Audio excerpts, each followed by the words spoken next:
वाली शक्ति के उदय को देखा, जिसने महाद्वीप के राजनीतिक और सामाजिक ताने बाने को फिर से आकार दिया। इस शक्ति को राष्ट्रवाद के रूप में जाना जाता था, एक विचारधारा जिसने साझा भाषा, संस्कृति और इतिहास वाले लोगों को एकजुट होने के लिए प्रेरित किया। राष्ट्रवाद ने पूरे यूरोप में क्रांति, युद्ध और सामाजिक उथल-पुथल की लहरें भेजीं, जिससे आधुनिक राष्ट्र राज्यों का उदय हुआ और महाद्वीप के इतिहास में एक नया अध्याय शुरू हुआ। यह निबंध यूरोप में राष्ट्रवाद के उदय की पड़ताल करता है, इसकी उत्पत्ति, प्रमुख घटनाओं और प्रमुख हस्तियों की जांच करता है जिन्होंने इसके पाठ्यक्रम को आकार दिया। फ्रांसीसी क्रांति से लेकर जर्मनी और इटली के एकीकरण तक हम उन महत्वपूर्ण क्षणों का विश्लेषण करेंगे जिन्होंने राष्ट्रवादी भावना को जगाया और यूरोप के राजनीतिक मानचित्र को फिर से परिभाषित किया। साथ ही हम राष्ट्रवाद के परिणामों का पता लगाएंगे, दोनों सकारात्मक और नकारात्मक, और उन तरीकों पर विचार करेंगे जिनसे इसने महाद्वीप को आज हम जिस रूप में जानते हैं उसे आकार दिया है। यूरोप में राष्ट्रवाद का उदय एक जटिल और बहुआयामी घटना थी जो सदियों से चली आ रही सामाजिक, आर्थिक और राजनीतिक ताकतों के संगम से प्रेरित थी। मध्य युग में यूरोप को छोटे, खंडित राज्यों और रियासतों में विभाजित किया गया था, जिनमें से प्रत्येक की अपनी सरकार, कानून और रीति रिवाज थे। हालांकि जैसे जैसे व्यापार और वाणिज्य का विस्तार हुआ, इसने एक साझा भाषा, संस्कृति और पहचान की भावना के साथ बड़े, अधिक केंद्रीकृत राज्यों के उदय को जन्म दिया। पुनर्जागरण और सुधार ने भी राष्ट्रवाद के उदय में महत्वपूर्ण भूमिका निभाई, क्योंकि उन्होंने व्यक्तिवाद और राष्ट्रीय पहचान की बढ़ती भावना को बढ़ावा दिया। अपने मूल में राष्ट्रवाद एक शक्तिशाली विचारधारा है जो इस धारणा पर आधारित है कि किसी राष्ट्र के लोग एक सामान्य बंधन साझा करते हैं और अपनी नियति के स्वामी होने के हकदार हैं। इस साझा बंधन को विभिन्न कारकों पर स्थापित किया जा सकता है, जिनमें साझा इतिहास, भाषा, संस्कृति, धर्म या क्षेत्र शामिल है। राष्ट्रवाद व्यक्तियों को एक साथ एकजुट करने और महान उपलब्धियों को प्रेरित करने के लिए एक एकीकृत शक्ति के रूप में काम कर सकता है, लेकिन यह विभाजन, संघर्ष और हिंसा का स्रोत भी बन सकता है। यूरोप के संदर्भ में राष्ट्रवाद 18वीं शताब्दी के अंत में प्रबुद्धता और फ्रांसीसी क्रांति के विचारों से काफी प्रभावित था। प्रबुद्धता के दार्शनिकों ने तर्क, व्यक्तिवाद और प्राकृतिक अधिकारों के सिद्धांतों पर जोर दिया, जो इस धारणा को चुनौती देता है कि राजाओं को ईश्वरीय अधिकार से शासन करने का अधिकार था। फ्रांसीसी क्रांति ने इन विचारों को व्यवहार में लाया, क्योंकि फ्रांसीसी लोगों ने निरंकुश शासन को उखाड़ फेंका और स्वतंत्रता, समानता और बंधुत्व के सिद्धांतों पर आधारित एक गणराज्य की स्थापना की। फ्रांसीसी क्रांति की विरासत ने पूरे यूरोप में गूंज पैदा की, राष्ट्रवादी और क्रांतिकारी आंदोलनों को प्रेरित किया, जिसने स्थापित व्यवस्था को चुनौती दी। कई यूरोपीय देशों में, जिन पर विदेशी शक्तियों का शासन था या जो विभिन्न जातीय और भाषाई समूहों में विभाजित थे, फ्रांसीसी क्रांति ने लोगों को अपनी राष्ट्रीय पहचान का दावा करने और अपनी मातृभूमि के लिए आत्मनिर्णय की तलाश करने के लिए एक रैली का आह्वान किया। 1789 में शुरू हुई फ्रांसीसी क्रांति यूरोप और उसके बाद के इतिहास में एक महत्वपूर्ण मोड़ थी। इसने न केवल फ्रांसीसी राजशाही को उखाड़ फेंका, बल्कि पूरे महाद्वीप में राष्ट्रवाद के प्रसार के लिए उत्प्रेरक के रूप में भी काम किया। क्रांति फ्रांसीसी समाज के भीतर व्यापक सामाजिक और आर्थिक असमानताओं से उपजी थी, जहां पादरियों और कुलीनों का एक छोटा सा विशेषाधिकार प्राप्त वर्ग विशाल और असंतुष्ट आबादी पर शासन करता था। लिबर्टी, इगेलिटी, फ्रेटर्निटी, स्वतंत्रता, समानता, बंधुत्व का क्रांतिकारी नारा सभी के लिए प्राकृतिक अधिकारों, सरकार में प्रतिनिधित्व और फ्रांसीसी पहचान की एक नई भावना के विचारों को समाहित करता है। क्रांति ने फ्रांसीसी लोगों को एकजुट किया, भले ही उनकी सामाजिक स्थिति कुछ भी हो, एक सामान्य कारण के तहत एक अधिक न्यायसंगत और प्रतिनिधि समाज बनाने के लिए। फ्रांसीसी क्रांति का प्रभाव फ्रांस की सीमाओं से परे गूंज उठा। जैसे ही क्रांतिकारी विचार पूरे यूरोप में फैल गए, उन्होंने उन व्यक्तियों और आंदोलनों को प्रेरित किया जो अपनी राष्ट्रीय पहचान और राजनीतिक परिवर्तन के लिए प्रयास कर रहे थे। क्रांति ने यह भी प्रदर्शित किया कि आम जनता निरंकुश शासन को उखाड़ फेंकने और अपने भाग्य को अपने हाथों में लेने की ताकत रखती है, अन्य देशों में राष्ट्रवादी और क्रांतिकारी आंदोलनों को बढ़ावा देती है। फ्रांसीसी क्रांति के बाद की अराजकता और उथल-पुथल के बीच एक करिश्माई और महत्वाकांक्षी सैन्य नेता नेपोलियन बोनापार्ट सत्ता में आए, जबकि नेपोलियन ने खुद को फ्रांसीसी क्रांति के आदर्शों के उत्तराधिकारी के रूप में देखा, उनके शासन ने राष्ट्रवाद की एक नई और अधिक आक्रामक रूप को भी बढ़ावा दिया, जिसका पूरे यूरोप में गहरा प्रभाव पड़ा। नेपोलियन के सैन्य अभियानों और साम्राज्य निर्माण ने महाद्वीप को फिर से आकार दिया, राष्ट्रवादी भावना को जगाया और आधुनिक युद्ध के पाठ्यक्रम को आकार दिया। नेपोलियन की सैन्य प्रतिभा और रणनीतिक कौशल ने उन्हें अभूतपूर्व सफलता दिलाई, जिससे उन्होंने पूरे यूरोप में फ्रांसीसी सेना को जीत दिलाई। उन्होंने इटली, जर्मनी, स्पेन और अन्य क्षेत्रों को अपने नियंत्रण में लाते हुए फ्रांसीसी साम्राज्य का विस्तार करते हुए कई विजयी अभियान चलाए। हालांकि नेपोलियन के विजय ने फ्रांसीसी शक्ति और प्रभाव का विस्तार किया, लेकिन उन्होंने विजय प्राप्त लोगों के बीच राष्ट्रवादी भावना को भी अनजाने में जगा दिया। नेपोलियन के शासन ने फ्रांसीसी क्रांति के आदर्शों को पूरे यूरोप में फैलाने में मदद की, भले ही बल द्वारा। उन्होंने नेपोलियन संहिता जैसी उदार सुधारों को लागू किया, जिसने कानून के समक्ष समानता, धर्म की स्वतंत्रता और योग्यता आधारित समाज पर जोर दिया। इन सुधारों का कई यूरोपीय देशों में स्थायी प्रभाव पड़ा, जो पारंपरिक सामाजिक पदानुक्रम को कमजोर करता है और अधिक आधुनिक और नागरिक केंद्रित समाजों के लिए मार्ग प्रशस्त करता है। हालांकि नेपोलियन के शासन ने राष्ट्रवाद के उदय को भी बढ़ावा दिया, क्योंकि इसने विजय प्राप्त लोगों में अपनी राष्ट्रीय पहचान और फ्रांसीसी शासन से स्वतंत्रता की इच्छा जगाई। सेक्शन 5, जर्मनी का एकीकरण, बिस्मार्क की भूमिका।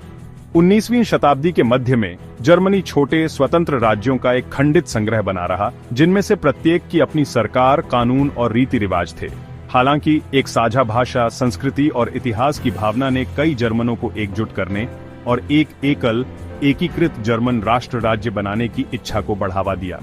यह आकांक्षा ओटो वॉन बिस्मार्क के नेतृत्व में साकार हुई, जो एक कुशल राजनयिक और राजनेता थे, जिन्होंने अपनी कूटनीतिक चतुराई और सैन्य शक्ति के संयोजन के माध्यम से जर्मनी के एकीकरण को लाया, जिसे रक्त और लौह की उनकी नीति के रूप में जाना जाता है। बिस्मार्क ने समझा कि प्रशिया अपने शक्तिशाली सैन्य और औद्योगिक आधार के साथ जर्मन एकीकरण में अग्रणी भूमिका निभाने के लिए विशिष्ट रूप से तैनात था। उन्होंने एक श्रृंखला कूटनीतिक युद्धाभ्यास और सैन्य जीत शुरू की, जिसने प्रशिया के नेतृत्व में जर्मन राज्यों को एकजुट करने के लिए मजबूर किया। 1864 में बिस्मार्क ने डेनमार्क के खिलाफ एक छोटे से युद्ध में ऑस्ट्रिया को एक सहयोगी के रूप में सुरक्षित किया। इसके बाद 1866 में ऑस्ट्रिया प्रशिया युद्ध हुआ, जहां प्रशियाई सेना ने एक निर्णायक जीत हासिल की, जिससे ऑस्ट्रिया को जर्मन मामलों से बाहर कर दिया गया।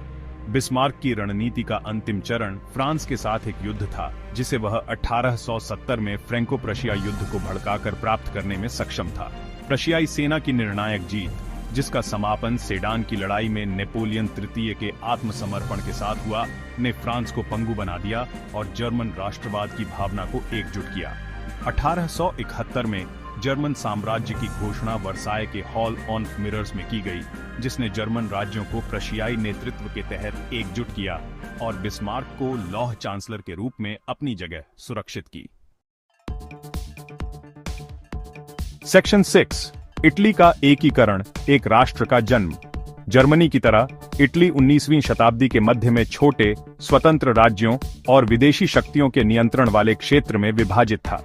हालांकि एक एकल, एकीकृत इतालवी राष्ट्र राज्य बनाने की इच्छा बढ़ रही थी, जो सामान्य भाषा, संस्कृति और इतिहास की भावना से प्रेरित थी। इटालियन एकीकरण आंदोलन, जिसे रिसॉर्गमेंटो के रूप में जाना जाता है, विभिन्न कारकों द्वारा आकार दिया गया था, जिसमें राष्ट्रवादी भावना का उदय, ऑस्ट्रियाई शासन के खिलाफ आक्रोश और एक अधिक एकजुट और शक्तिशाली इटली की इच्छा शामिल है। Count Camillo Benso di Cavour, Piedmont Sardinia राज्य के एक कुशल राजनयिक और राजनेता, ने इटली के एकीकरण में महत्वपूर्ण भूमिका निभाई। कैवोर ने मान्यता दी कि पीडमोंट सार्डिनिया अपने अपेक्षाकृत मजबूत अर्थव्यवस्था और स्थिर सरकार के साथ इतालवी प्रायद्वीप को एकजुट करने में नेतृत्व करने के लिए विशिष्ट रूप से तैनात था। उन्होंने एक कूटनीतिक और सैन्य रणनीति शुरू की, जिसका उद्देश्य ऑस्ट्रियाई प्रभाव को कमजोर करना और अन्य इतालवी राज्यों को पीडमोंट सार्डिनिया के शासन के तहत एकजुट करना था। कैवोर ने कूटनीति और सैन्य बल के संयोजन के माध्यम से अपने लक्ष्य को प्राप्त किया। उन्होंने फ्रांस के नेपोलियन तृतीय के साथ एक गठबंधन हासिल किया, जिसने ऑस्ट्रियाई लोगों के खिलाफ युद्ध में पीडमोंट सार्डिनिया को महत्वपूर्ण सैन्य सहायता प्रदान की। 1859 में ऑस्ट्रियाई लोगों पर पीडमोंट सार्डिनिया और फ्रांसीसी सेना की जीत के परिणाम स्वरूप कई इतालवी राज्यों को पीडमोंट सार्डिनिया में मिला दिया गया। इस बीच दक्षिणी इटली में यूसेफ गैरिबाल्डी के नेतृत्व में राष्ट्रवादी क्रांतिकारियों के एक समूह ने रेड शर्ट्स के रूप में जाना सिसिली और नेपल्स के राज्य पर विजय प्राप्त की, जो कि 2 सिसिली के राज्य का गठन करता था। गैरिबाल्डी की सेना ने नेपल्स पर कब्जा करने के बाद वह उत्तर में कैवोर की सेनाओं से मिली, जिससे इतालवी प्रायद्वीप का एकीकरण लगभग पूरा हो गया। 1861 में इटली के साम्राज्य की घोषणा विक्टर इम्मानुएल द्वितीय के साथ पीडमोंट सार्डिनिया के राजा अपने पहले राजा के रूप में की गई थी। वेनिस को 1866 में इटली के साथ मिला लिया गया। ऑस्ट्रो प्रशियाई युद्ध के बाद और रोम पोप राज्यों का अंतिम शेष गढ़ 1870 में फ्रैंको प्रशियाई युद्ध के दौरान फ्रांसीसी सैनिकों द्वारा शहर से हटने के बाद इतालवी नियंत्रण में आ गया। इटली का एकीकरण राष्ट्रवाद की परिवर्तनकारी शक्ति का प्रमाण था और इसने यूरोपीय मानचित्र पर एक प्रमुख नए राष्ट्र राज्य की स्थापना की। सेक्शन 7 औद्योगिक क्रांति राष्ट्रवाद को ईंधन। 18वीं सदी के अंत में शुरू हुई और 19वीं सदी में फैली औद्योगिक क्रांति यूरोप में राष्ट्रवाद के उदय में महत्वपूर्ण भूमिका निभाने वाला एक परिवर्तनकारी दौर था। अभूतपूर्व तकनीकी प्रगति जैसे स्टीम इंजन और पावर लूम के आविष्कार ने बड़े पैमाने पर उत्पादन, कारखाने के काम के विकास और शहरों में लोगों के अभूतपूर्व प्रवासन का नेतृत्व किया। औद्योगिक क्रांति का राष्ट्रवाद पर गहरा प्रभाव पड़ा। सबसे पहले इसने राष्ट्रीय अर्थव्यवस्थाओं के निर्माण और आर्थिक प्रतिस्पर्धा की भावना को बढ़ावा दिया। जैसे जैसे देश औद्योगिकीकरण कर रहे थे, उन्होंने कच्चे माल और बाजारों के लिए दुनिया के अन्य हिस्सों के साथ प्रतिस्पर्धा की, जिससे आर्थिक राष्ट्रवाद और संरक्षणवाद की भावना पैदा हुई। सरकारों ने घरेलू उद्योगों का समर्थन करने और विदेशी प्रतिस्पर्धा को बढ़ावा देने के लिए नीतियों को लागू किया, जिससे राष्ट्रीय एकता और आत्मनिर्भरता पर जोर दिया गया। दूसरे, औद्योगिक क्रांति ने बड़े, अधिक एकीकृत राष्ट्रीय बाजारों के निर्माण और संचार नेटवर्क में सुधार के माध्यम से राष्ट्रीय एकता को बढ़ावा दिया। रेल मार्ग, स्टीमशिप और टेलीग्राफ जैसे नए परिवहन और संचार के साधनों ने लोगों, वस्तुओं और विचारों को पहले से कहीं अधिक तेजी और कुशलता से स्थानांतरित करना संभव बना दिया। इस बढ़ी हुई कनेक्टिविटी का राष्ट्रीय एकता की भावना पर गहरा प्रभाव पड़ा, क्योंकि इसने भौगोलिक बाधाओं को तोड़ने और लोगों को एक सामान्य भाषा, संस्कृति और पहचान के आसपास एकजुट करने में मदद की। तीसरा, औद्योगिक क्रांति ने नए सामाजिक वर्गों के उदय और राष्ट्रीय पहचान में उनकी बढ़ती भूमिका में योगदान दिया।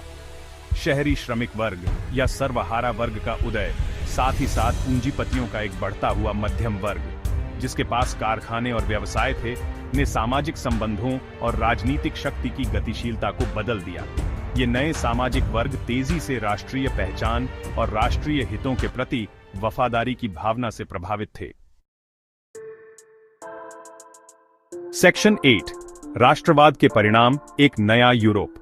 राष्ट्रवाद के उदय का यूरोप के राजनीतिक, सामाजिक और सांस्कृतिक परिदृश्य पर गहरा और स्थायी प्रभाव पड़ा। इसने महाद्वीप के मानचित्र को फिर से आकार दिया, नए राष्ट्र राज्यों को जन्म दिया और दूसरों को फिर से परिभाषित किया, और इसने प्रथम और द्वितीय विश्व युद्धों सहित प्रमुख संघर्षों और उथल-पुथल की अवधि को जन्म दिया। राजनीतिक रूप से राष्ट्रवाद के उदय के कारण आधुनिक राष्ट्र राज्य प्रणाली का उदय हुआ, क्योंकि व्यक्तियों ने साझा राष्ट्रीय पहचान के आधार पर एक साथ एकजुट होना और आत्मनिर्णय की तलाश करना शुरू कर दिया। इसके कारण जर्मनी और इटली जैसे नए राष्ट्र राज्यों का निर्माण हुआ, साथ ही ग्रीस, बेल्जियम और सर्बिया जैसे देशों की स्वतंत्रता भी हुई। हालांकि राष्ट्रवाद ने मौजूदा बहुराष्ट्रीय साम्राज्यों जैसे ऑस्ट्रो हंगेरियन और ऑटोमन साम्राज्यों के भीतर तनाव और संघर्ष भी पैदा किया, जो विभिन्न जातीय और भाषाई समूहों से बने थे, जो तेजी से अपनी स्वतंत्रता और आत्मनिर्णय के लिए प्रयास कर रहे थे। सामाजिक रूप से राष्ट्रवाद के उदय ने राष्ट्रीय पहचान और एकता की एक नई भावना को बढ़ावा दिया, क्योंकि व्यक्तियों ने अपनी राष्ट्रीय संस्कृति, भाषा और इतिहास को साझा करने वालों के साथ एक सामान्य बंधन की पहचान करना शुरू कर दिया। इसने साझा मूल्यों, मानदंडों और परंपराओं पर आधारित अधिक एकजुट और एकजुट समाजों के विकास में योगदान दिया। हालांकि राष्ट्रवाद को दूसरों के प्रति दुश्मनी और अविश्वास की भावना पैदा करने के लिए भी इस्तेमाल किया जा सकता है, जिससे राष्ट्रों और विभिन्न जातीय या धार्मिक समूहों के बीच तनाव और संघर्ष बढ़ता है। सांस्कृतिक रूप से राष्ट्रवाद के उदय के कारण कला, साहित्य और संगीत में राष्ट्रीय पहचान और राष्ट्रीय इतिहास के उत्सव में वृद्धि हुई। कलाकारों, लेखकों और संगीतकारों ने अपने काम में राष्ट्रीय विषयों, नायकों और मूल्यों का पता लगाया और उन्हें बढ़ावा दिया, जिससे राष्ट्रीय चेतना को बढ़ावा मिला और राष्ट्रीय एकता की भावना को मजबूत किया गया। यह सांस्कृतिक पुनरुत्थान अक्सर पारंपरिक कला रूपों, लोकगीतों और राष्ट्रीय इतिहास के पुनरुत्थान के साथ होता था, क्योंकि राष्ट्रों ने अपनी सांस्कृतिक विरासत का दावा करने और बढ़ावा देने की मांग की थी। सेक्शन 9 निष्कर्ष, राष्ट्रवाद की विरासत। यूरोप में राष्ट्रवाद का उदय एक परिवर्तनकारी प्रक्रिया थी जिसका महाद्वीप और उसके लोगों के इतिहास पर गहरा और स्थायी प्रभाव पड़ा। इसने आधुनिक राष्ट्र राज्य प्रणाली के उदय, नए राष्ट्र राज्यों के निर्माण और राष्ट्रीय पहचान और एकता की एक नई भावना के विकास में योगदान दिया। हालांकि राष्ट्रवाद भी तनाव, संघर्ष और हिंसा का स्रोत रहा है, जिससे यूरोपीय इतिहास में कुछ सबसे खूनी संघर्ष हुए हैं।